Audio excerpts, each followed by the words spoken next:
Isabella Marino had grown accustomed to the rhythm of exhaustion.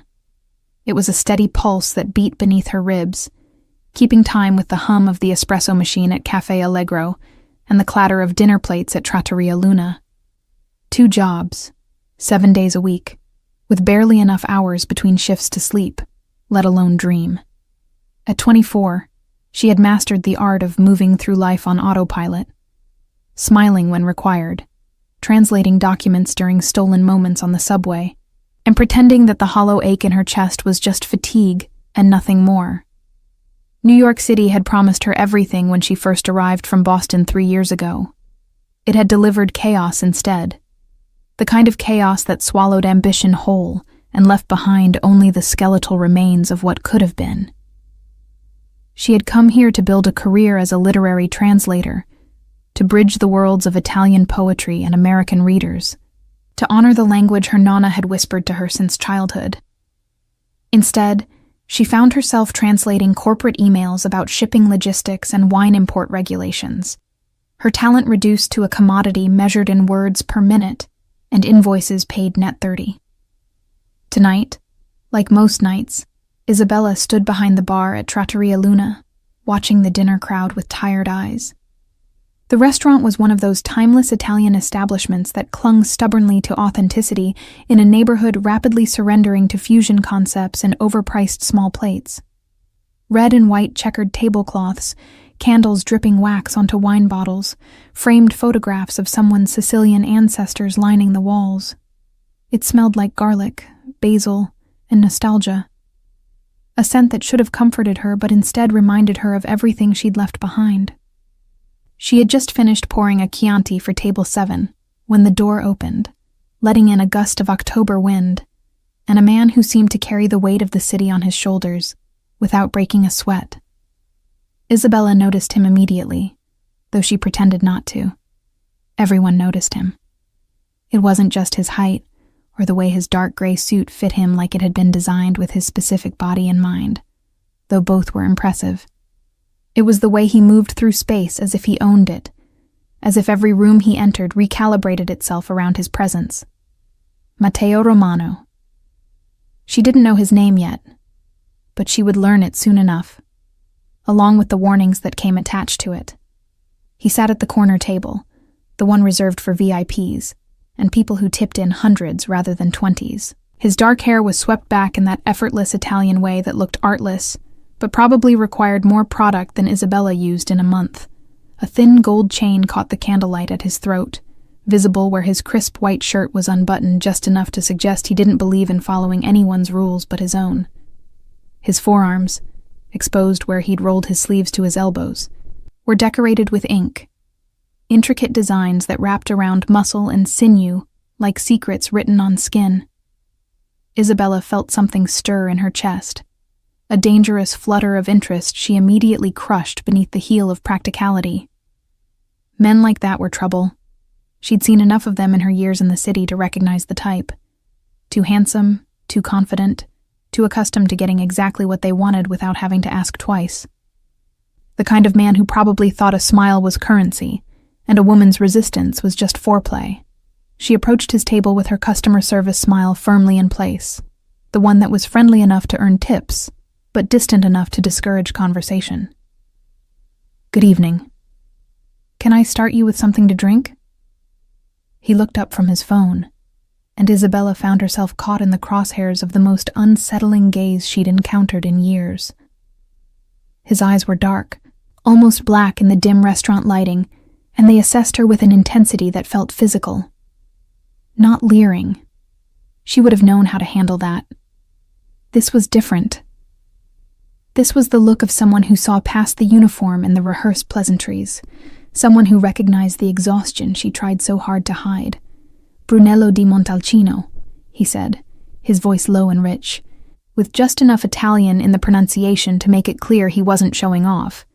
This was simply how he spoke. "The 2016, if you have it." Of course he would order the most expensive wine on the menu. Isabella noted it on her pad without comment, her expression carefully neutral. "And for dinner?" "I'll need a few minutes." He returned his attention to his phone, dismissing her with the casual ease of someone who had never had to consider whether his dismissals hurt. Isabella walked away, telling herself the heat in her cheeks was irritation and nothing more. She put in the wine order and busied herself with other tables, but she remained hyper-aware of him throughout the evening. He ordered the bistecca alla Fiorentina, rare, and ate with the focused attention of someone who appreciated good food, but didn't feel the need to perform gratitude. He took 2 phone calls during dinner, his conversation clipped and efficient, conducted in Italian too rapid for most of the staff to follow, but perfectly clear to Isabella, who caught fragments despite herself. Business talk, something about a shipment delay and a meeting pushed to Thursday. It was when she brought his espresso, served in the tiny demi-tasse cup that tourists always complained about, that everything changed. "Is there anything else I can get for you?" she asked, setting the cup down with practiced precision. "Actually, yes." He looked up at her, and this time his gaze lingered on her face with open curiosity. "You're Italian, not Italian-American, Italian-Italian. Where from?" The question threw her off balance. "My family is from Sicily, but I was born here." "Your accent when you speak English," he continued, as if she hadn't just tried to shut down the conversation. "Very slight, but it's there. And you understood every word I said on the phone, didn't you?" He smiled, and the expression transformed his entire face from intimidating to devastating. "You were listening." Isabella felt her defenses snap into place like armor. "I was working, not listening. And even if I was, your business is none of mine." "Good." His smile widened. "I prefer people who mind their own business, but I'm curious now. What brings a Sicilian girl to a mediocre Italian restaurant in Manhattan when you could probably be doing something far more interesting with your time and talent?" The presumption in his question, the casual entitlement of it, sparked something hot and reckless in Isabella's chest. She'd been swallowing her pride and her opinions for so long, packaging herself into something palatable for customers and bosses, and clients who saw her as nothing more than a service to be consumed. And here was this man, this stranger in his expensive suit with his expensive wine, making assumptions about her life like he had any right to an opinion. "Rent," she said flatly. "Bills. The same things that bring most people to jobs they're overqualified for." "Will that be all?" She turned to leave, but his voice stopped her. "I didn't mean to offend you." "You didn't." She looked back at him, her customer service smile back in place, though it felt brittle now, ready to crack. "Will there be anything else?" For a moment, he simply studied her, and Isabella had the uncomfortable feeling that he was cataloging everything about her, the shadows under her eyes, the way her shoulders carried tension like a weight, the slight tremor in her hands that came from too much coffee and not enough sleep. Then he shook his head slowly, almost regretfully. "No, nothing else. Thank you." Isabella walked away feeling oddly unsettled, as if something significant had just happened and she'd missed it entirely. She cleared tables, took orders, smiled until her face hurt, and tried not to notice when he paid his bill and left, leaving behind a tip that was generous but not ostentatious. Not trying to buy anything, just fair. It was past midnight when she finally clocked out, her feet screaming in her sensible work shoes, her lower back a symphony of dull pain. She waited for the night bus on the corner, her coat pulled tight against the October chill, her mind already racing ahead to tomorrow's translation deadline and the stack of bills waiting on her kitchen counter. The streets were still alive with that particular Manhattan energy that never quite dimmed, even in the small hours. She didn't see him again that night. But somehow, Isabella knew, with that particular instinct that lives somewhere between intuition and dread, that the man in the gray suit was going to become a problem. The question was what kind of problem, and whether she had the energy left to deal with it. The second encounter came 3 days later, on a Thursday, that had started badly and spiraled downward from there. Isabella's laptop had died mid-translation, taking with it 2 hours of unsaved work. Her landlord had slipped a rent increase notice under her door, and the cafe where she worked mornings had cut her hours, citing economic uncertainty, while simultaneously hiring the owner's nephew. By the time she arrived at Trattoria Luna for the dinner shift, Isabella's carefully maintained composure was hanging by a thread. She was wiping down menus in the back when Maria, the hostess, poked her head through the doorway, her expression caught between amusement and concern. "Your boyfriend is here. Corner table again."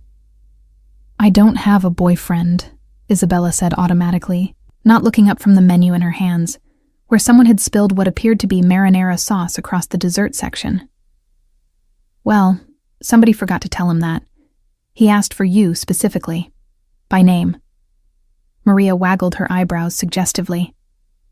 "And honey, if I were 20 years younger and not married to the world's most jealous man, I would be fighting you for that one. Those arms? Madonna. And did you see his—" "I'll take the table," Isabella interrupted, more to stop Maria's commentary than out of any desire to see Matteo Romano again. She checked her reflection in the small mirror by the staff lockers, tucking a strand of dark hair back into her ponytail and attempting to rub some of the exhaustion from her face. It didn't work. She looked exactly like what she was, a woman running on fumes and spite. He was waiting at the same corner table, wearing black this time. Black shirt, black suit jacket draped over the chair, black watch that probably cost more than Isabella made in 6 months. The gold chain at his throat caught the light. His forearms, exposed again where he'd rolled his sleeves, displayed those same intricate tattoos she'd noticed before. Geometric patterns that suggested Italian heritage, mixed with something more personal, more deliberate. Not the impulsive ink of youth, but the chosen markings of a man who understood the permanence of decisions.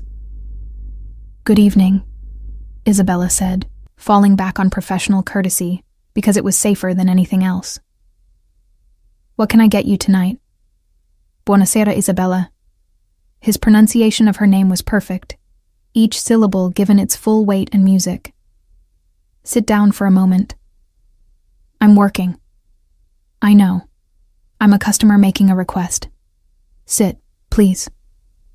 He gestured to the chair across from him, and something in his tone, not quite commanding but certainly not asking, made Isabella hesitate. She glanced around the restaurant. It was early still, only 2 other tables occupied, both with water and menus, and at least 10 minutes before they'd need attention. Against her better judgment, she sat. "I wanted to apologize," Matteo said, before she could ask what this was about. "For the other night, I was rude. I made assumptions about your situation without knowing anything about you, and that was—" He paused, seeming to search for the right word. "Unacceptable." Isabella blinked, caught completely off guard. In her experience, men like him didn't apologize. They justified, explained, deflected, but they didn't simply admit fault and leave it at that. "Oh, well, thank you, I suppose." "You suppose?" His mouth curved into something that might have been amusement. "That's not exactly a gracious acceptance." "I wasn't aware I needed to be gracious about someone apologizing for their own bad behavior," Isabella shot back, and immediately regretted it.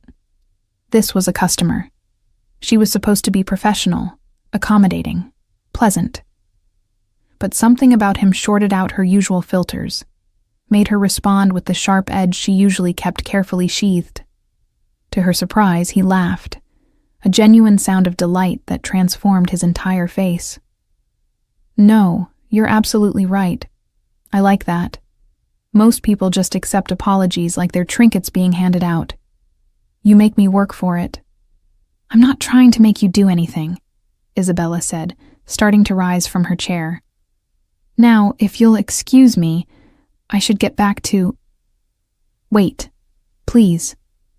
He held up a hand, and again, Something in the gesture made her pause. "I have a proposal for you, a business proposal." Isabella sat back down slowly, suspicion warring with curiosity. "What kind of business proposal?" "I need a translator. Not just any translator. I need someone who understands both the formal and colloquial registers of Italian. Someone who can navigate technical legal language, but also capture nuance and subtlety. Someone who grew up with the language, who thinks in it, not just speaks it." He leaned forward slightly, his dark eyes intent on her face. "I've been asking around. Maria mentioned you work 2 jobs, that you translate documents freelance, that you studied literature at university, but ended up here." The fact that he'd been asking about her should have raised red flags. Instead, Isabella found herself leaning forward too, drawn in despite her wariness. "What exactly would I be translating?" "Contracts initially. I'm opening a new venture, a cultural center and gallery space in Tribeca. It's a partnership between American investors and Italian cultural institutions. Everything needs to be translated, reviewed, refined. Legal documents, grant applications, exhibition catalogs, correspondence. It's a 6-month project, possibly extending to a year. The pay is..." He named a figure that made Isabella's breath catch in her throat. Per month. That was more than she currently made from both jobs combined. She stared at him, trying to find the catch, because there had to be a catch. "Why me? There are professional translation agencies that handle this kind of work. People with reputations, portfolios, references. I've met with 3 agencies. They're all competent, they're all expensive, and they're all missing something." He tilted his head slightly, studying her with that same unnerving intensity she remembered from their first meeting. Passion. Understanding. The sense that language is something alive, something that matters beyond just accuracy. "When you took my order the other night, you didn't just hear me. You listened. You understood every word I said on the phone. And more than that, you understood the context, the subtext. That's what I need. Not just someone who can translate words, but someone who can translate meaning." Isabella's heart was racing now, though she tried to keep her expression neutral. This was too good to be true. This was exactly the kind of opportunity she'd dreamed about when she first moved to New York. The kind of project that could transform a resume, open doors, prove she was more than just a warm body filling in gaps in the service industry. But she'd learned the hard way that opportunities that seemed too good to be true usually were.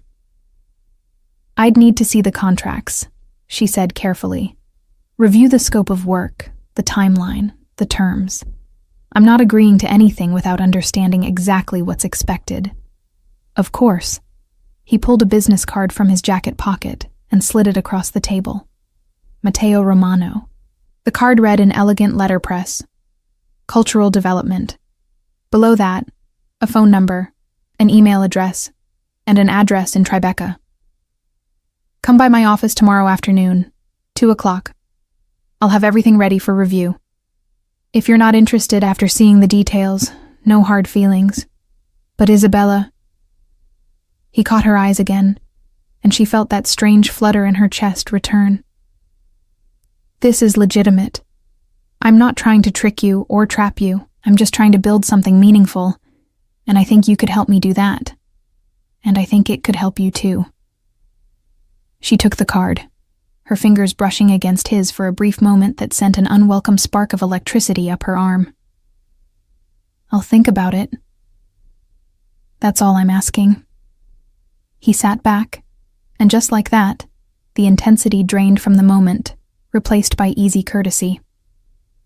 "Now for dinner, I'll have the osso buco, and a bottle of the Barolo this time. The 2015. And before you ask, yes, I know it's expensive. Some things are worth paying for."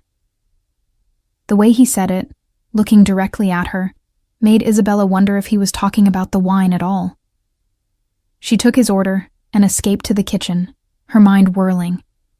The rest of the shift passed in a blur of automatic movements and racing thoughts. By the time she clocked out, she'd talked herself into and out of taking the meeting at least a dozen times. She pulled out her phone on the bus ride home and researched Matteo Romano, finding surprisingly little for someone who carried himself with such authority. A few mentions in business journals about cultural initiatives. A photograph from a charity gala 3 years ago, him in a tuxedo beside an older man identified as his father, Salvatore Romano. References to the Romano family's influential presence in New York's Italian-American business community, a phrase that could mean anything from legitimate success to something considerably darker. But nothing concrete, nothing damning. Just the vague sense that the Romano name carried weight, and that weight could be burden or protection depending on which side of it you stood. That night, lying in her too small bed in her too expensive apartment, staring at the water stain on the ceiling that her landlord kept promising to fix, Isabella made her decision. She would go to the meeting. She would review the contracts. And if everything checked out, if this was truly the legitimate opportunity it appeared to be, she would take it. Not because of Matteo Romano's intense dark eyes or his devastating smile. Not because of the way he said her name like it was something precious. But because she was tired of surviving. She was ready to live again. She just hoped she wasn't making the biggest mistake of her life. The office was not what Isabella expected. She'd imagined something cold and corporate, glass and steel and minimalist furniture that cost more than it should. Instead, she found herself in a converted loft space in Tribeca, all exposed brick and soaring ceilings, filled with natural light streaming through enormous windows that overlooked the Hudson River. Art lined the walls, contemporary Italian pieces mixed with classical prints, carefully curated to suggest both heritage and progress. A restoration work table occupied one corner, covered with what appeared to be fragments of antique frames being painstakingly repaired. Everything about the space suggested passion and attention to detail, the work of someone who genuinely cared about preservation and beauty, rather than simply profiting from them. Matteo was waiting for her at a large wooden table that served as both desk and conference space. Several thick folders spread before him. He'd traded his formal suit for dark jeans and a crisp white shirt. Still polished, but more approachable. Still wearing the gold chain. Still with his sleeves rolled to reveal those tattoos. He looked up when she entered, and his face brightened with what appeared to be genuine pleasure.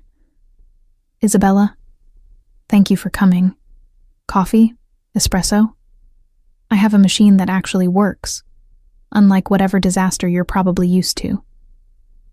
Despite her nervousness, Isabella found herself smiling. "Espresso would be perfect, thank you." He moved to a professional-grade espresso machine. Of course, he had a professional-grade espresso machine, and began the familiar ritual. Isabella watched his hands work with the precision of practice, the intimate knowledge of temperature and timing that came from growing up with the ritual. "You make your own coffee?" "My assistant thinks I'm insane," he admitted, not looking up from the machine. "But some things shouldn't be delegated. Espresso is sacred. Like family recipes or first kisses or the proper way to argue with someone you care about." He glanced at her then, and something in his expression made her pulse quicken. Some things require personal attention. He brought her the espresso in a proper cup, not the paper nonsense most offices used, and gestured for her to sit. They settled across from each other at the table, and Isabella forced herself to focus on the documents rather than the man presenting them. He walked her through everything methodically: the scope of the translation project, the timeline, the compensation structure, the rights and ownership clauses. It was all exactly as he'd described: legitimate, generous, professionally structured. The Cultural Center project itself was fascinating. A partnership between the Romano family's foundation and several Italian cultural institutions to create a permanent gallery space, artist residency program, and educational center focused on preserving and promoting Italian art, literature, and craft traditions in America. "This is ambitious," Isabella said, looking up from the contracts after her third careful review. This isn't just a vanity project or a tax write-off. This is real. Matteo leaned back in his chair, his fingers steepled beneath his chin. My father built his reputation in hospitality. Hotels, restaurants, that kind of thing. Profitable, certainly, but not particularly meaningful. When he retired last year, he gave me control of the family foundation and told me to do something that mattered. Something that would outlast us. His expression softened with something that looked like vulnerability. Though it disappeared so quickly, Isabella wondered if she'd imagined it. Italy gave my grandparents everything when they had nothing. I want to give something back, but I also want to make sure it's done right, that it honors the craft and the culture, rather than just exploiting it for profit or prestige. That's why you want someone who actually understands the language, Isabella said, understanding dawning. Not just the words, but the weight behind them. The history, the context, the cultural significance. Exactly. He leaned forward again, his dark eyes intense on her face. I can pay someone to accurately translate contratto di prestito, but I need someone who understands the difference between lending and borrowing in Italian culture, who knows that certain phrases carry implications that English equivalents don't quite capture.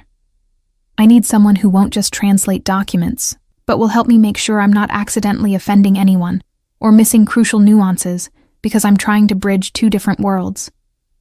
Isabella set down the contract she'd been holding, her decision crystallizing with surprising clarity.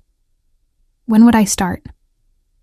His smile was brilliant, transforming his entire face from attractive to absolutely devastating. Is Monday too soon? They spent the next hour discussing logistics. Isabella would need to give notice at both her current jobs, 2 weeks at the cafe, though Maria would probably let her leave sooner, and the restaurant could find a replacement within a week. Matteo's office had a workspace she could use, complete with computer equipment, reference materials, and access to databases she'd never been able to afford on her freelance budget. The hours were flexible, though there would be occasional evening meetings or events she'd need to attend as the gallery project progressed. He handed her a key card for the building and his direct phone number, written in his own hand on the back of another business card. Call anytime, he said. And I mean that. If you're working on something at midnight and have questions, call me. If you think I'm about to make a cultural faux pas in a meeting, interrupt me. I don't want a translator who's afraid to speak up. I want a partner in this. The word partner hung in the air between them, heavy with implications neither of them seemed ready to address directly. Isabella tucked the card into her bag and stood to leave, feeling lighter than she had in months. This was it. This was the opportunity that would change everything. She made it to the door before his voice stopped her. Isabella? One more thing. She turned back to find him standing at the table, his expression serious now, almost grave. The other night at the restaurant, when I got up to leave, you said something. In Sicilian, under your breath. You thought I didn't hear. Isabella's stomach dropped. She'd been so tired, so irritated by his presumption and his casual assessment of her life. She'd muttered an insult her grandmother had used when particularly exasperated with stubborn men. Testa di ferro arrogante, arrogant iron head. It was juvenile and petty, and she'd regretted it the moment it left her mouth. I apologize. That was unprofessional and— Say it again, he interrupted, taking a step toward her. His eyes were locked on hers, something dark and challenging swirling in their depths. But this time, look at me when you do it. Isabella's breath caught. This was a test, she realized. A challenge. He wanted to see if she would back down, if she would soften herself and make herself smaller to avoid conflict with someone who held power over her. It was what she'd been doing for years, swallowing her opinions, dimming her natural intensity, turning herself into something palatable and unthreatening. She met his gaze directly, lifted her chin, and said clearly, in Sicilian, Testa di ferro arrogante. For a long moment, the office was completely silent. The traffic noise from the street below seemed very far away. Isabella could hear her own heartbeat, loud and insistent in her ears. Matteo's expression was unreadable, his eyes searching her face for something she couldn't name. Then, slowly, his mouth curved into a smile. Not the charming professional smile she'd seen before, but something more genuine, more delighted. "Perfect," he said softly. "Don't ever apologize for that. Not to me, not to anyone. Promise me." Isabella felt something shift inside her chest, some locked door she'd been guarding for years cracking open just slightly. "I promise." "Good." He held her gaze for another beat, and Isabella had the dizzying sense that they were communicating something far more significant than the simple words suggested. "I'll see you Monday, Isabella. And Isabella, I'm glad you came."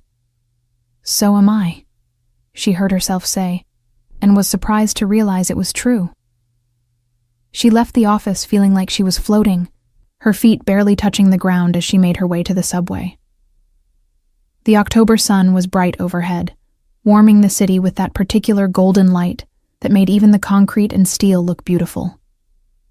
People rushed past her with the typical Manhattan urgency, but for once, Isabella didn't feel like she was drowning in the current. For once, she felt like she was exactly where she was supposed to be. That evening, she drafted her resignation letters, professional, grateful, appropriately regretful. She called her nonna in Boston, who answered on the second ring and immediately demanded to know what was wrong, because Isabella never called during dinner hour. When Isabella explained about the new job, about the translation work in the cultural center, her grandmother was silent for a long moment before saying in Italian, "This man, the one who offered you this job, he's the reason your voice sounds different. Lighter. What's his name?" "Matteo Romano," Isabella admitted. "But Nonna, it's not like that. This is purely professional. It's an incredible opportunity and—" her grandmother interrupted, in that particular way that suggested she saw far more than Isabella was saying. "The Romanos are an old family. Powerful. Complicated. Be careful, Tesoro. Sometimes opportunity and danger wear the same face. But also," her voice softened, "sometimes the biggest risk is not taking any at all. You've been so careful for so long, Isabella.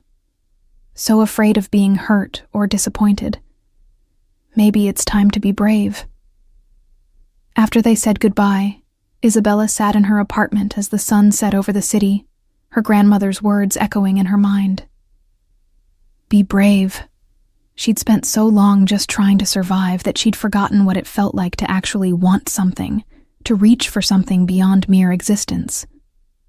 Matteo Romano was offering her a chance to remember. Whether that made him an opportunity or a danger remained to be seen. Probably, she admitted to herself, as she watched the lights begin to glow across the Manhattan skyline. He was both. And maybe that was exactly what she needed. Isabella's first 2 weeks working for Matteo established a rhythm that was equal parts exhilarating and unsettling. The translation work itself was demanding, but deeply satisfying. Exactly the kind of intellectually stimulating challenge she'd been craving. She spent her days immersed in contracts, grant proposals, and exhibition catalogs, carefully choosing words that would honor both the Italian original and American audience. Matteo had been right about needing someone who understood cultural nuance. Half her job wasn't translation at all, but rather interpretation, explaining why certain phrases that seemed identical on the surface carried completely different weights, depending on regional Italian dialects or cultural context.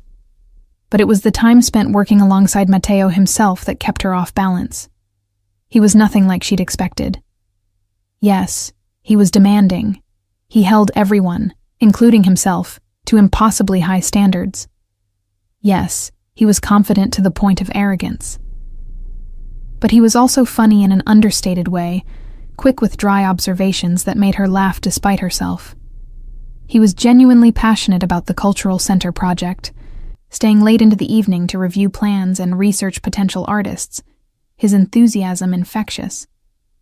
And he asked for her opinion constantly, not as a formality, but because he genuinely valued her perspective, even when she disagreed with him.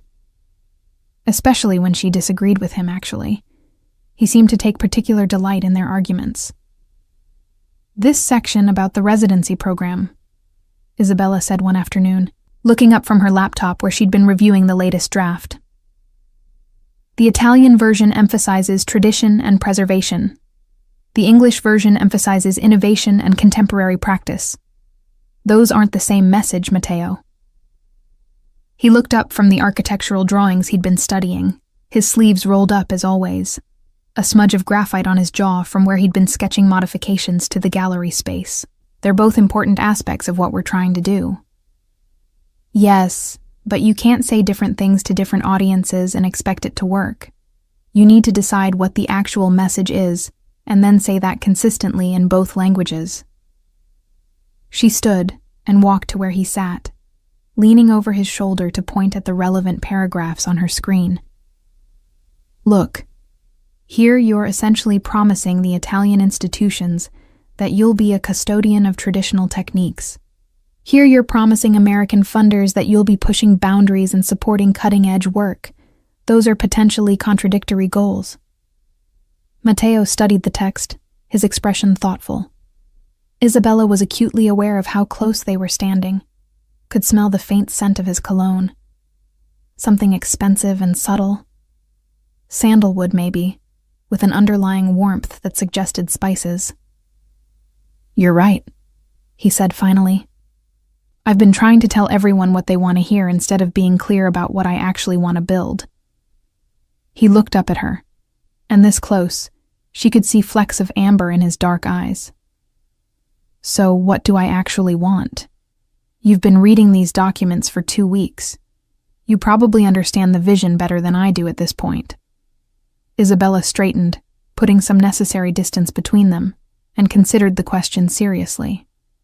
"You want to create a space where tradition and innovation aren't opposing forces, but rather in conversation with each other, where Italian artists can learn from American perspectives and vice versa, where preservation isn't about amber-freezing culture, but about keeping it alive and relevant.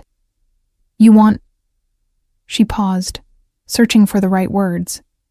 "You want to build a bridge, not a museum. Does that sound right?" His expression had gone very still, very intent. When he finally spoke, his voice was lower than usual, rougher around the edges. "Yes, that's exactly right. How did you—" "It's what you actually talk about when you think no one's listening," Isabella said.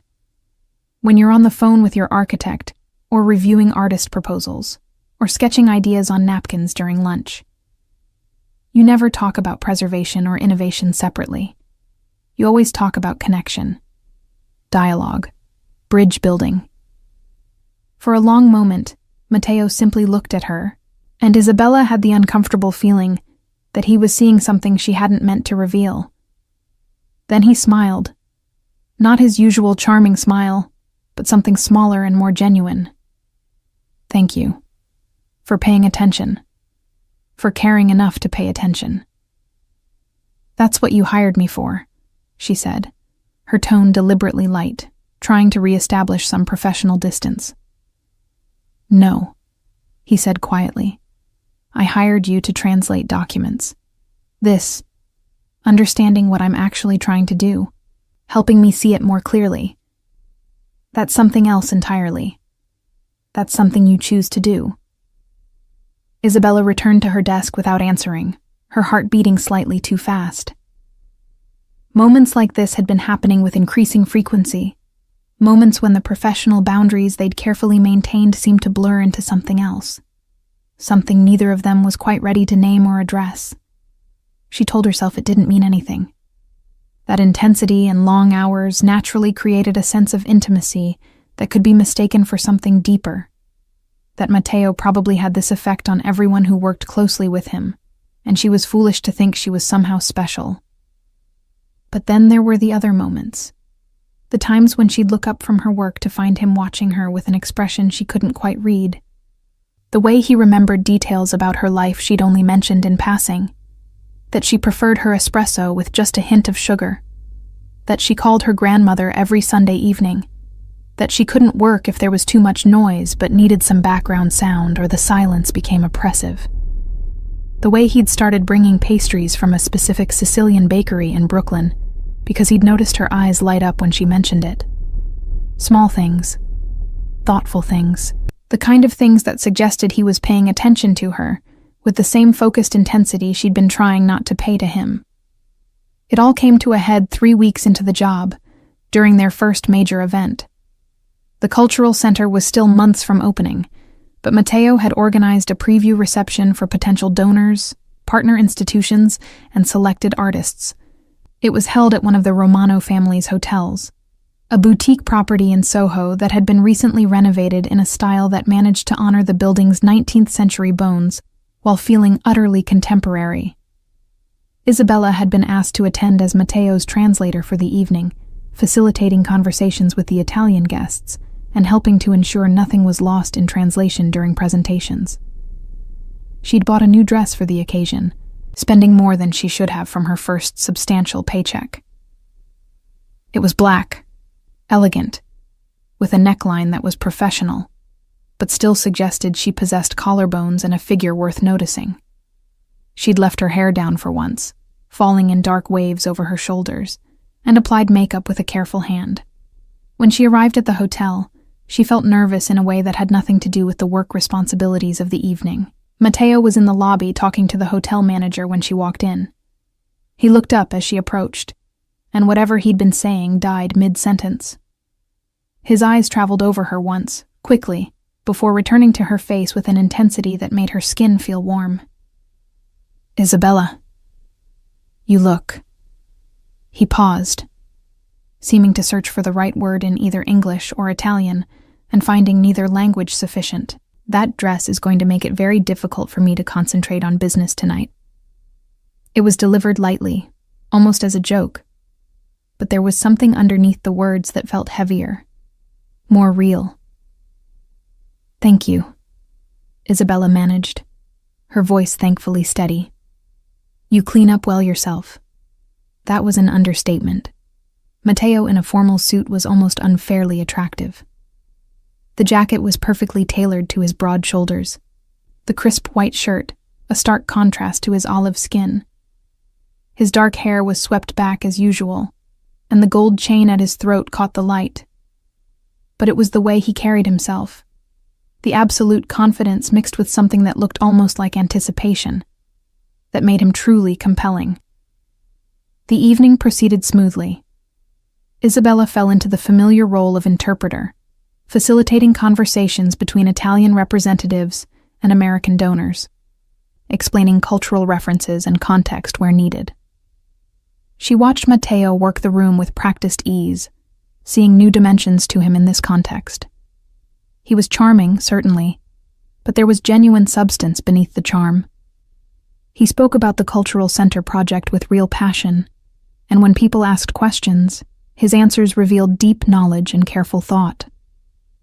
Midway through the evening, during a presentation about the residency program, one of the Italian cultural ministers made a comment in rapid Sicilian dialect, something about hoping the project would respect traditional methods rather than diluting them with American commercial priorities. It was delivered as a polite concern, but there was an edge underneath, a test to see how Matteo would respond. Before Isabella could translate, Matteo answered directly in Italian, his accent flawless, his word choice perfect.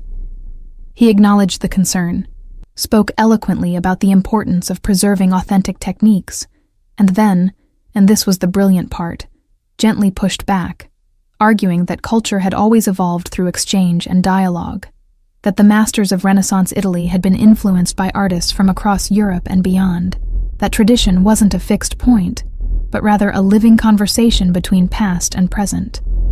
The minister looked impressed and slightly chastened. Several other Italian guests nodded approval. Isabella felt a surge of something that was definitely not attraction, absolutely not pride, because that would suggest she was emotionally invested in Matteo's success, which she certainly was not. "You didn't need me to translate that," she murmured when they had a moment alone by the bar. "No," he agreed, accepting a glass of Prosecco from the bartender. "But I needed you here anyway. You notice things. You make me better at this." Before Isabella could parse what that meant, they were pulled into another conversation, then another, the evening flowing around them in a blur of introductions and small talk and carefully navigated cultural exchanges. It wasn't until near the end of the night, when most guests had departed and only a few stragglers remained, that Isabella found herself alone with Matteo on the hotel's rooftop terrace, the Manhattan skyline glittering around them like a constellation of earthbound stars. "I think that went well," she said, leaning against the railing and letting the cool October air wash over her face. Her feet were killing her in the heels she'd chosen, but she didn't care. She felt alive in a way she hadn't in years, challenged and engaged and useful. "It went perfectly," Matteo said, moving to stand beside her. "Because of you. You know that, right? You made all of this possible." He gestured vaguely at the skyline, or maybe at the hotel below them, or maybe at something larger, the entire project, the vision, the future they were building together. Isabella turned to look at him, struck by the sincerity in his voice. "I just translated. You did all the actual work." "No." He shifted to face her directly, and suddenly they were very close, the narrow terrace making proximity inevitable. "You do so much more than translate. You understand. You care. You make me think about things differently. He stopped, something complicated crossing his face. "I need to tell you something, and I need you to let me say it all before you respond." Isabella's heart was suddenly racing. "Matteo, please." His hand came up, not touching her, but close enough that she could feel the heat of it. "I know this is complicated. I know I'm your employer, and that makes this inappropriate and probably stupid. But I have to be honest because I'm terrible at pretending. And you deserve honesty. These last 3 weeks working with you have been the best professional experience of my life. But that's not why I look forward to coming to the office every morning. That's not why I find excuses to bring you coffee or stay late reviewing documents we both know are already perfect. I look forward to it because of you. Because you challenge me and surprise me and make me laugh. Because you call me out when I'm being arrogant or short-sighted. Because you said, "Testa di ferro" to my face, and didn't flinch. He was so close now that Isabella could count the individual threads of gold in his chain, could see the precise line where he'd shaved that morning. Her brain was screaming at her to step back, to re-establish boundaries, to remember all the reasons this was a terrible idea. But her body had apparently stopped taking instructions from her brain. "I don't expect you to feel the same way," Matteo continued, his voice lower now, almost intimate. "And I swear this doesn't affect your job. Your position is secure regardless of how you respond. But I needed you to know that this..." He gestured between them. "What I feel when I'm around you, it's not just professional respect. It's more than that. It's been more than that since the moment you told me rent was what brought you to that restaurant. Since you looked at me like I was an idiot for not understanding how hard you were working just to survive. Since you showed me that strength isn't about power or money or reputation. It's about getting up every day and doing what needs to be done even when you're exhausted and scared and not sure how you're going to pay next month's bills." Isabella's breath was coming shallower now. "You're right," she managed. "This is complicated, and probably stupid. I know, and inappropriate given our professional relationship. I know that too.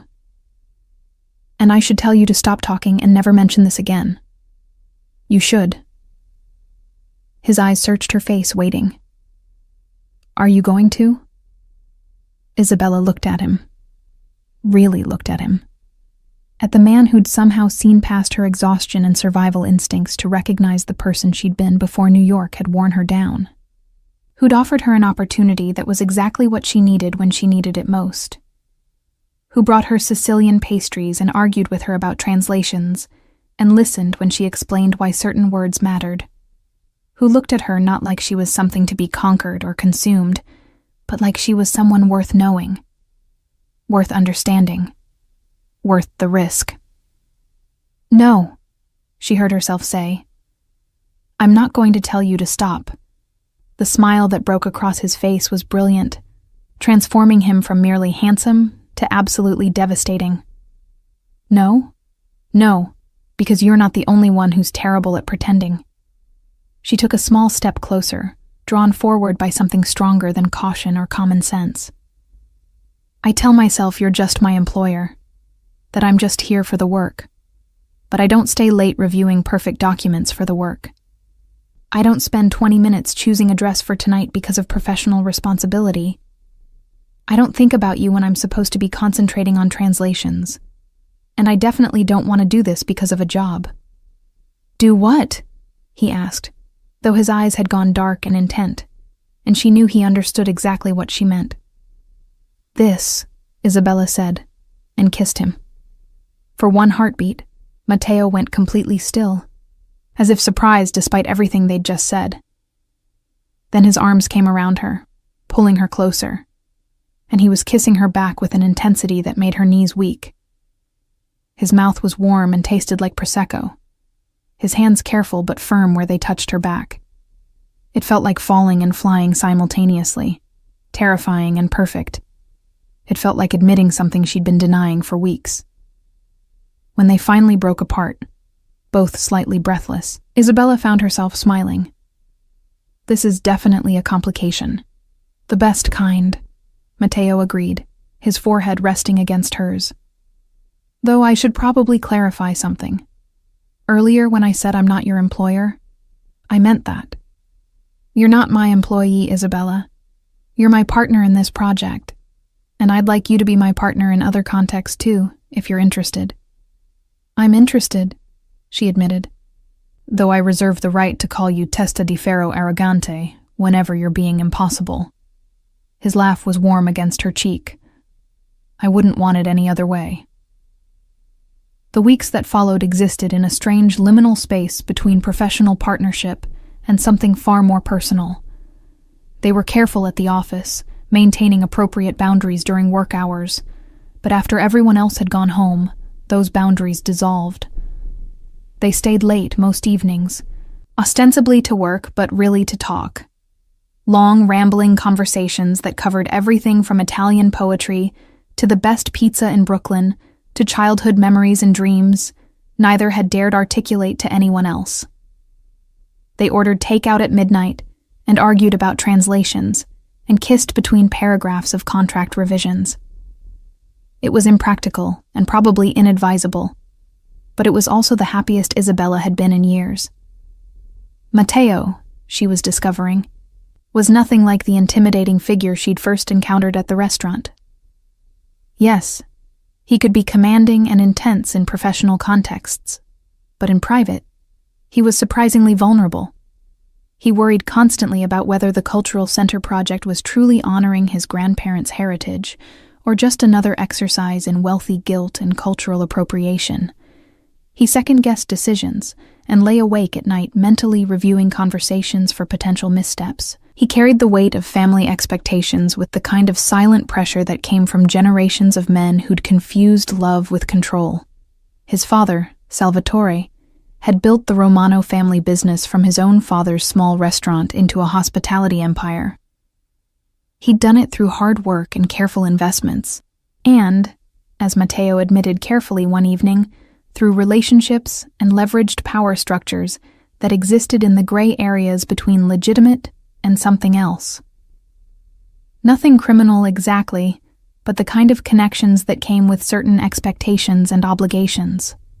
Matteo had spent his 20s trying to prove himself worthy of the Romano name, taking over struggling hotels and turning them into destinations, earning his father's approval through ruthless efficiency and business acumen. Only recently had he begun to question whether that was actually what he wanted, whether success measured in profit margins was the legacy he hoped to leave. My father thinks I'm wasting the family foundation on vanity projects, Matteo confessed one night, his head in Isabella's lap as they stretched out on the office couch after a particularly long day of meetings. Her fingers were running through his hair in a gesture that had become automatic, comforting for both of them. He doesn't understand why I care about preserving craft traditions or supporting artists who'll never generate significant revenue. He thinks culture is something you consume, not something you invest in. But you don't, Isabella observed. You think culture is something alive, something that needs tending and protecting and room to grow. I think it's what makes us human, he said quietly. I think my grandfather, who came to New York with nothing but recipes and hope, carried more real wealth in his traditions and stories than my father has accumulated in decades of business success. And I think if we lose that, if we let it all become commercialized and homogenized, we lose something essential about who we are. It was conversations like this that made Isabella fall for him, slowly and then all at once. Not the grand gestures or expensive gifts, though Matteo was certainly capable of both, but the quiet moments when he let down his guard and showed her the person underneath the power, the person who cared deeply, who felt things intensely, who was trying so hard to honor his past while building something meaningful for the future.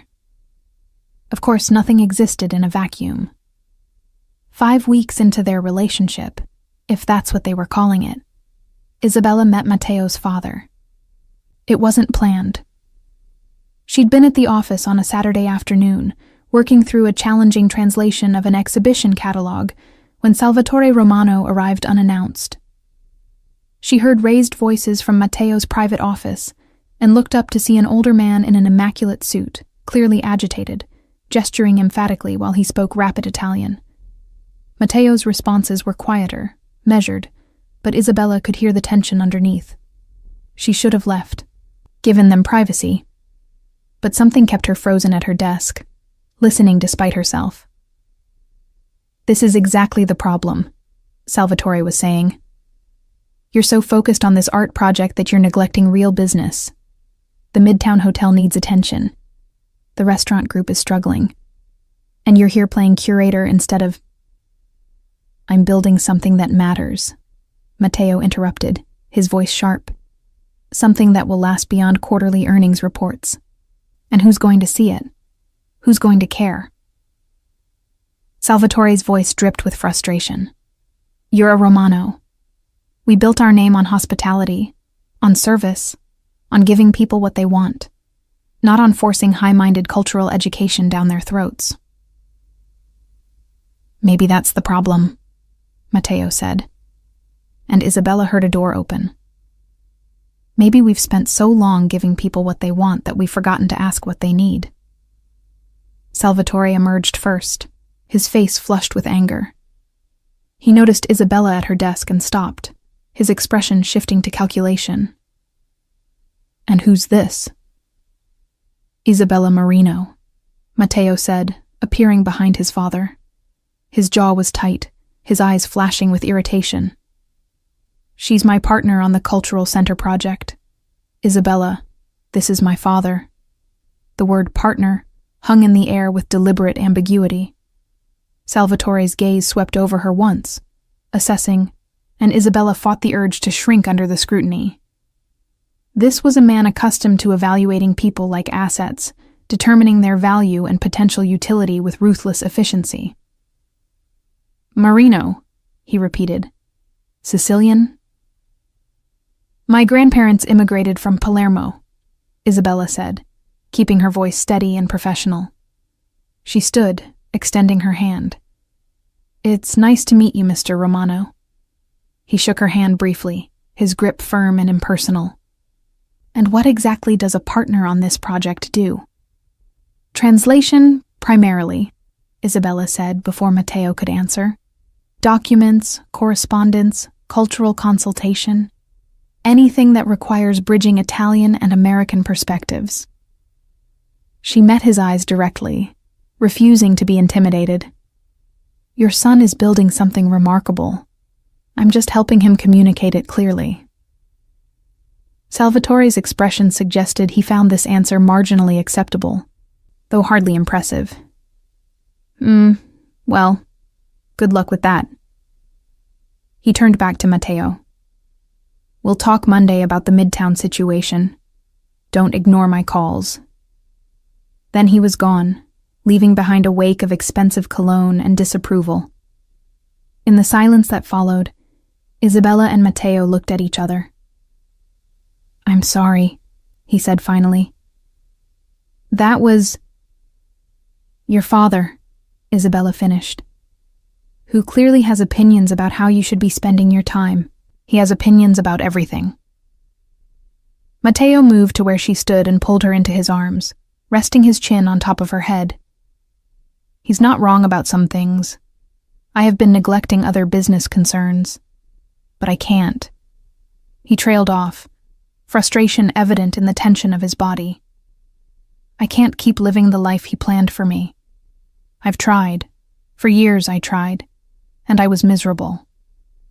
Then don't, Isabella said simply, pulling back to look at him. Build what you want to build. Your father will adjust or he won't, but either way, you can't live your life trying to earn approval you're never going to receive. When did you become so wise? He asked, a hint of his usual humor returning. I've always been wise. You've just been too intimidated by my brilliance to notice.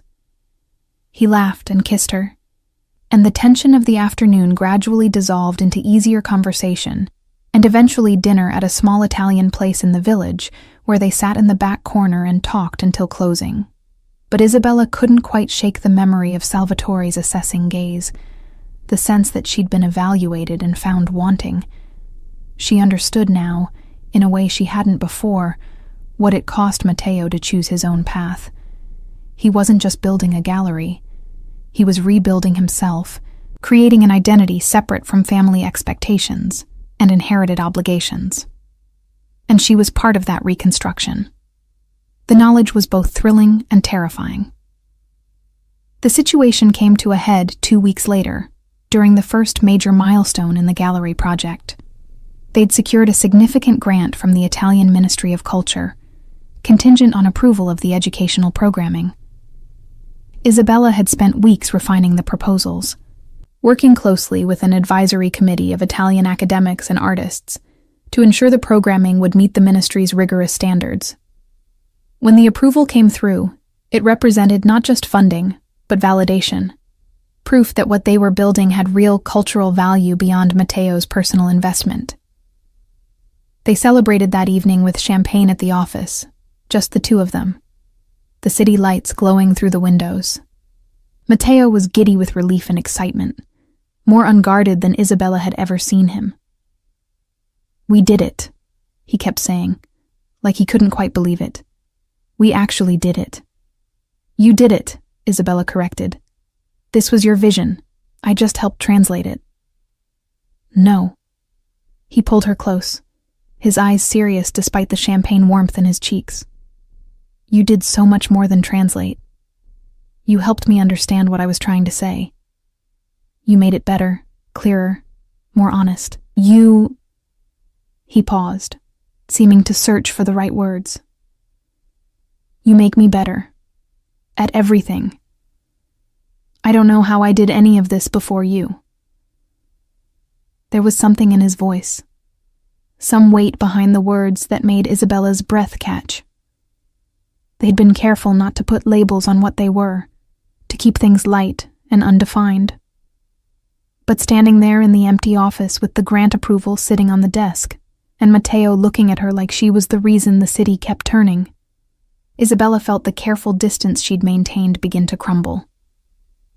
I love you, Matteo said, the words coming out rushed and slightly nervous, as if he'd been holding them back for a while, and they'd simply escaped. I know it's fast, and I know this is complicated. But I need you to know. I love you, Isabella. Not just what you do for the project, but who you are. The way you argue with me. The way you say my name when you're exasperated. The way you drink espresso like it's sacred. The way you never let me get away with being anything less than honest. I love all of it. I love you." Isabella stared at him, her mind racing. This was too fast, too intense, too much everything. She should slow this down, establish boundaries, protect herself from inevitable disappointment. She should remember that she'd seen this before. Men who confused intensity with love, who mistook the excitement of something new for lasting commitment. She should be careful. But standing there with Matteo's arms around her and his heart practically visible in his eyes, Isabella didn't want to be careful. She wanted to be brave, like her grandmother had told her. She wanted to fall with someone who might actually catch her, instead of letting her hit the ground alone. "I love you too," she whispered. "Testa di ferro arrogante."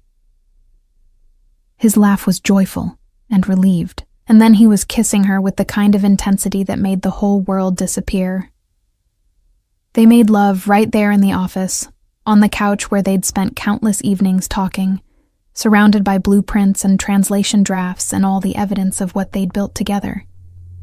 It felt like a declaration, not just of love, but of commitment to whatever complicated, imperfect thing they were creating together. Afterward, lying tangled together with the city humming below them, Matteo traced patterns on her bare shoulder. "Move in with me," he said quietly. "I know it's too soon to say things like that, but I'm saying it anyway. I want to wake up with you. I want to come home to you. I want all of it." Isabella's first instinct was to refuse, to insist they take things slowly, maintain separate spaces, keep some part of herself protected just in case. But that was the old Isabella talking, the woman who'd been beaten down by too many disappointments, who'd learned to expect the worst because the worst kept finding her. This Isabella, the one Matteo had helped her rediscover, wanted different things. She wanted risk and hope and possibility. She wanted him. "Yes," she said, "but I'm keeping my apartment for 6 months, just in case." "Just in case of what?" "Just in case you get tired of me using all the hot water and leaving books everywhere and cursing in Sicilian when I'm frustrated." He pulled her closer. "Never going to happen." 6 months later, Isabella stood in Matteo's apartment, their apartment, getting ready for the Cultural Center's inaugural exhibition opening. The space was beautiful, a Tribeca loft with soaring ceilings and river views, filled with art and books, and the kind of thoughtful details that revealed two people learning to share a life. Her clothes hung in the closet beside his suits. Her espresso machine, better than his, much to his chagrin, had pride of place in the kitchen. Her photographs joined his family pictures on the walls. It was a life she'd never quite let herself imagine, one that felt both thrillingly new and comfortably inevitable. The past months had been intense.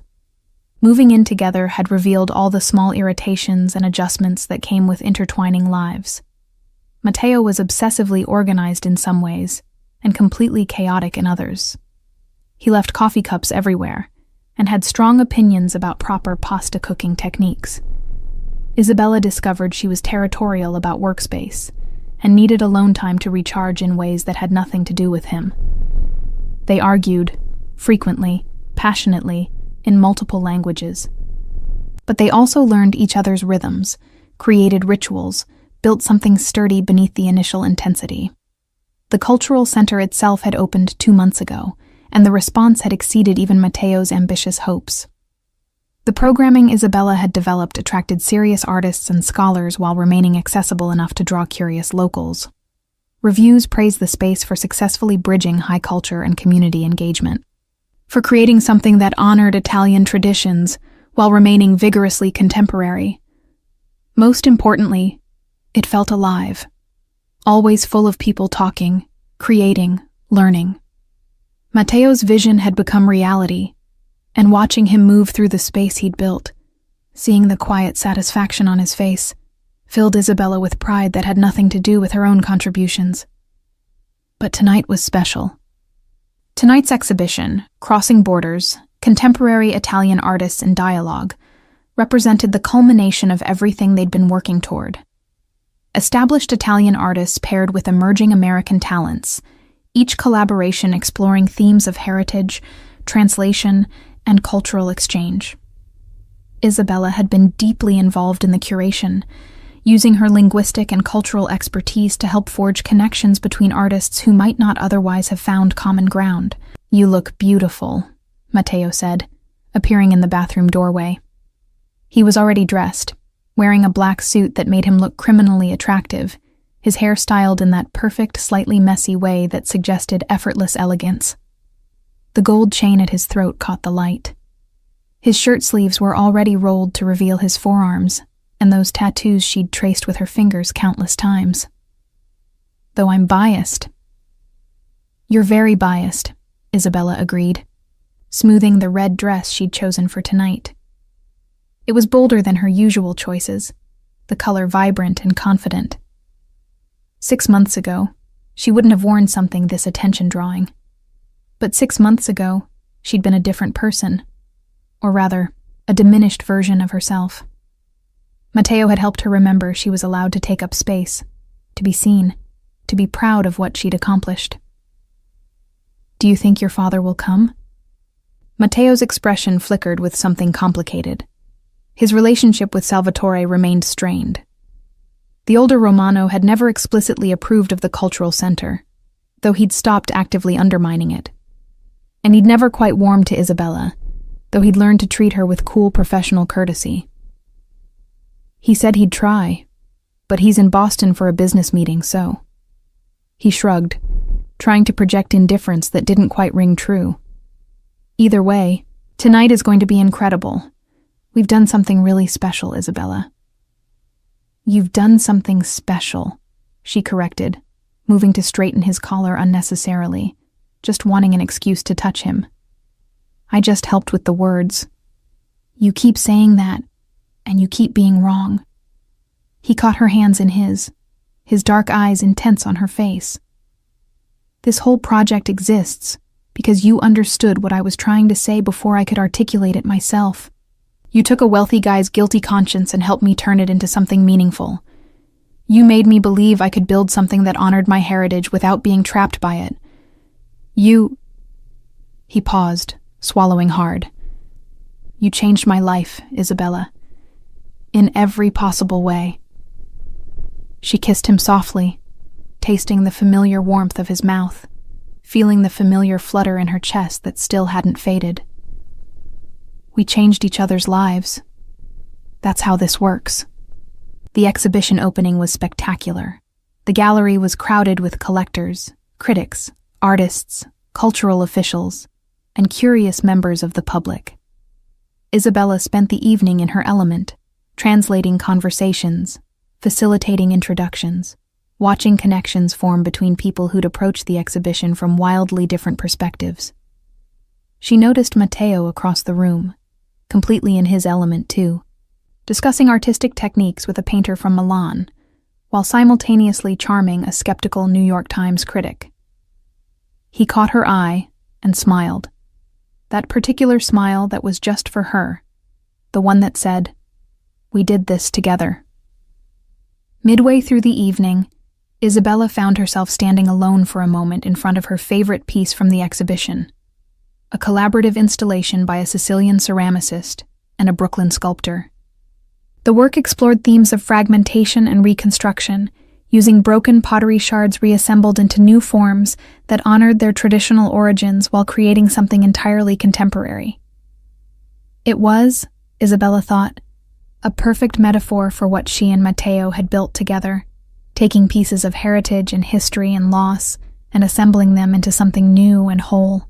"Impressive work," said a voice beside her, and Isabella turned to find Salvatore Romano studying the installation with an expression that was difficult to read. She hadn't realized he'd come after all. "My son tells me you were very involved in selecting the pieces for this exhibition." "I helped connect artists," Isabella said carefully, always slightly on guard around Matteo's father. But the vision was Matteo's. The space itself, the programming philosophy, all of that came from him. Salvatore continued studying the ceramic installation. "You know, I didn't understand what he was trying to do here. I thought it was wasteful, impractical, self-indulgent. Rich man's hobby. He turned to look at her directly. I was wrong. This is... He gestured at the crowded gallery, the animated conversations, the clear evidence of genuine cultural engagement. This is something real, something that matters. My son did this, with your help. It was probably the closest thing to approval Isabella had ever heard from him. He's incredibly talented, she said quietly. And he cares deeply about honoring his family's heritage while building something new. That's not easy. It requires courage. It requires someone who believes in him, Salvatore corrected. Someone who sees past the family name and the family business and the family expectations to the person underneath. My wife used to do that for me before she passed. I'd forgotten what it looked like. He paused, and for just a moment, his expression softened into something almost vulnerable. Take care of him, Isabella. My son is stronger than I gave him credit for. But he's also more fragile than he lets on. He needs someone who understands both. Before Isabella could respond, Salvatore had moved away, leaving her standing alone with a lump in her throat. Across the room, she saw Matteo searching for her through the crowd. When their eyes met, his face lit up with such pure joy that Isabella felt her own heart expand to accommodate the feeling. She pushed through the crowd to reach him, and he immediately pulled her close, his arm around her waist. There you are, he murmured against her hair. I was looking for you. I was talking to your father, she said, still processing the brief conversation. I think he just gave us his blessing. Sort of. Matteo pulled back to look at her, surprise evident on his face. Really? What did he say? That you're stronger and more fragile than he realized. That you need someone who understands both. She reached up to touch his face, feeling the familiar scratch of evening stubble against her palm. He's right, you know. You act so confident, but underneath you're constantly worried about whether you're doing enough, being enough, honoring the past while building the future. It's exhausting watching you carry all that weight. I'm not carrying it alone anymore, Matteo said, covering her hand with his own. That's what you don't seem to understand, Isabella. Before you, I was doing all of this by myself. Making decisions in isolation, second-guessing everything, trying to prove something to people who didn't care about what I was actually trying to build. But with you... He paused, and she saw him gather his courage for something. With you, everything makes sense. You're not just my translator or my partner in the cultural center. You're my partner in life. You're the person who makes me believe I can be both a Romano and myself. You're... He stopped talking, and suddenly dropped to one knee, right there in the middle of the crowded gallery, pulling a small velvet box from his jacket pocket. The conversations around them gradually quieted as people noticed what was happening. Isabella felt her breath catch, her hand flying to her mouth in shock. Isabella Marino, Matteo said, his voice carrying through the suddenly silent gallery. You walked into my life cursing me in Sicilian, and I knew immediately that you were going to change everything. You challenge me and support me, and call me out when I'm being an arrogant idiot. You made me want to build something meaningful instead of just something profitable. You taught me that honoring heritage doesn't mean being trapped by it. You showed me what it means to be truly brave. Not fearless, but afraid, and doing it anyway. I love you more than I thought it was possible to love another person. Will you marry me and spend the rest of your life arguing with me in multiple languages? Isabella looked down at him. This man who'd somehow seen past her exhaustion and defenses to recognize the person she'd been trying so hard to remain. This man who'd offered her not just a job, but a purpose. Not just security, but a partnership. This man who loved her temper and her intensity, and her habit of cursing in Sicilian when she was frustrated. She thought about her grandmother's advice 6 months ago. Sometimes the biggest risk is not taking any at all. Yes, she said, her voice shaking with emotion but clear and certain. Yes, you arrogant, wonderful, impossible man. Yes. The gallery erupted in applause as Matteo stood and slipped the ring, a simple band with a single perfect diamond, onto her finger. Then he kissed her with such tenderness that Isabella felt tears slip down her cheeks. When they finally broke apart, she was laughing and crying simultaneously. "You proposed to me in front of all these people," she said, half exasperated, half delighted. "You couldn't have waited for a private moment." "I wanted everyone to see," Matteo said, grinning. "I wanted witnesses. I wanted the whole world to know that Isabella Marino, who once called me testa di ferro arrogante, and meant it, agreed to spend her life with me. That's the kind of miracle that needs to be documented." "You're ridiculous," she said, but she was smiling through her tears. "You love me anyway." "Unfortunately, yes, I do." The rest of the evening passed in a blur of congratulations and champagne toasts and delighted conversations.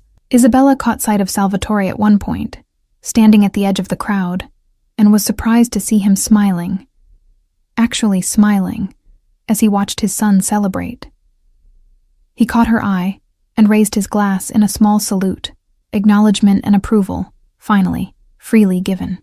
As the night drew to a close and guests gradually departed, Isabella found herself back in front of the ceramic installation with Matteo beside her, his arm around her waist, the unfamiliar weight of the engagement ring on her finger. "We did it," she said softly. "We built something beautiful." "We're building something beautiful," Matteo corrected. "This is just the beginning. The gallery, the marriage, the life. It's all just starting, and I can't wait to see what we create together." Isabella leaned into him, feeling the solid warmth of his body, breathing in his familiar scent. 6 months ago, she'd been exhausted and defeated, serving wine to indifferent customers and barely surviving. Now she was standing in a gallery she'd helped build, wearing an engagement ring from a man she loved deeply, surrounded by evidence that beautiful things could emerge from broken pieces if you were willing to do the work of reassembling them. "Say it one more time," Matteo murmured against her hair. "For luck." Isabella laughed, knowing exactly what he meant. She pulled back just enough to look him in the eye, channeling every ounce of exasperated affection she felt, and said clearly in Sicilian, "Testa di ferro arrogante." Matteo's smile was brilliant. "That's my girl. Now let's go home." And so they did. Home to their shared apartment, their intertwined lives, their complicated, imperfect, absolutely perfect future. Isabella had cursed him quietly in Sicilian that first night, and he'd grinned and told her to say it again but looking at him. She'd spent the month since looking at him, really looking, and finding someone worth every risk, every vulnerability, every brave choice. Sometimes love didn't announce itself with trumpets and guarantees. Sometimes it arrived disguised as irritation and insult, and only revealed its true nature slowly, in stolen moments and shared work, and the gradual realization that you'd found someone who made you want to be the fullest version of yourself. Sometimes the man you cursed in Sicilian turned out to be the man who'd help you remember how to dream again. And that, Isabella thought as they walked hand in hand through the Manhattan streets toward home, was the best kind of unexpected ending, which was really just another way of saying beginning.